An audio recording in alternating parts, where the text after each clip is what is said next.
ایک قول جو کہ شیخ الاسلام ابن تیمیہ کا ہے، وہ کہا کرتے تھے اپنے شاگردوں کو، مصیبت تقبل بها علی اللہ خیر من نعمت تنسیک ذکر اللہ۔ اللہ کی طرف سے اگر انسان کو جسمانی مصیبت یا تکلیف دی جاتی ہے اور وہ جسمانی تکلیف مصیبت اسے یہ احساس دلاتی ہے کہ تم مخلوق ہو، تم دنیا میں اللہ کی عبادت کے لیے پیدا کیے گئے ہو، یہ جسمانی مصیبت بہتر ہے ان نعمتوں سے جن نعمتوں میں پروان چڑھ کے، جن نعمتوں میں منہمک ہو کر کے انسان زیادہ تر اللہ کے ذکر سے اعراض کرتا ہے۔ اسی لیے قرآن کریم نے یہ نقشہ کھینچا، جیسا کہ یہ آیت کریمہ ہم بار بار سنتے رہتے ہیں، سورۃ المنافقون کی ہے، آیت نمبر 9، یا ایھا الذین آمنوا لا تلہکم اموالکم ولا اولادکم عن ذکر اللہ۔ ایمان والو، تمہیں تمہارا مال، تمہاری اولاد، کیونکہ اللہ کی طرف سے دی گئی نعمتوں میں بڑی نعمت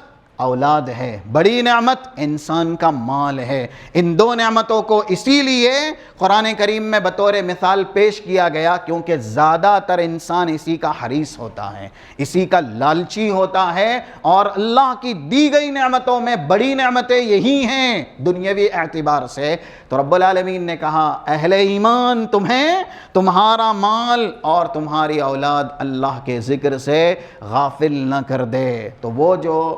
مقولہ ہے شیخ الاسلام ابن تیمیہ کا کہ انسان کو جسمانی درد اور جسمانی تکلیف جس سے کہ وہ اللہ کی تابعداری، وفاداری اور اسلام کے لیے جانثاری والا عمل کرے، یہ بہتر ہے اس کے لیے اس سے کہ وہ نعمتوں میں پروان چڑھے اور اللہ کے ذکر سے غافل کر دیا جائے۔ قرآن کریم میں اور ایک موقع سے کہا گیا، سورہ انعام کی 44 نمبر کی آیت ہے، فَلَمَّا نَسُوا مَا ذُكِّرُوا بِهِ فَتَحْنَا عَلَيْهِمْ أَبْوَابَ كُلِّ شَيْءٍ حَتَّى إِذَا فَرِحُوا بِمَا أُوتُوا أَخَذْنَاهُمْ بَغْتَةً۔ جن لوگوں کو دنیا میں جب بہت نعمتیں دی جاتی ہیں، کیونکہ الفاظ ہیں فتحنا علیہم ابواب کل شیء، ہم نے ان کے اوپر ساری نعمتوں کے دروازے کھول دیے، تو پھر ہوتا کیا ہے، نسو ما ذکروا بہ،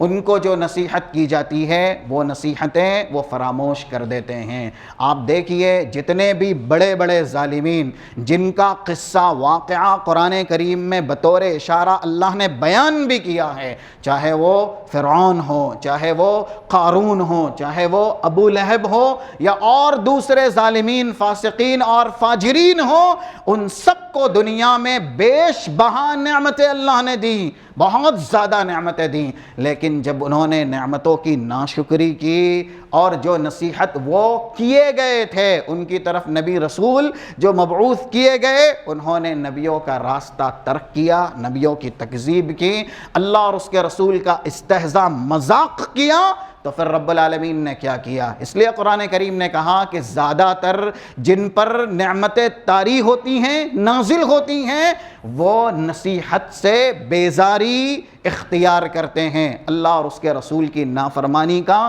ارتکاب کرتے ہیں، اور جب یہ ہونے لگتا ہے تو پھر حتی اذا فرحوا بما اوتوا اخذناہم بغتہ، جب وہ نعمتوں میں شرابور ہو کر کے بالکل جسمانی اعتبار سے متکبر بن جاتے ہیں اور اپنی موت تک کو بھی بھول جاتے ہیں کہ انہیں دنیا سے جانا بھی ہے، یا ان کا کوئی خالق بھی ہے اور ان کا کوئی حساب لینے والا بھی ہے۔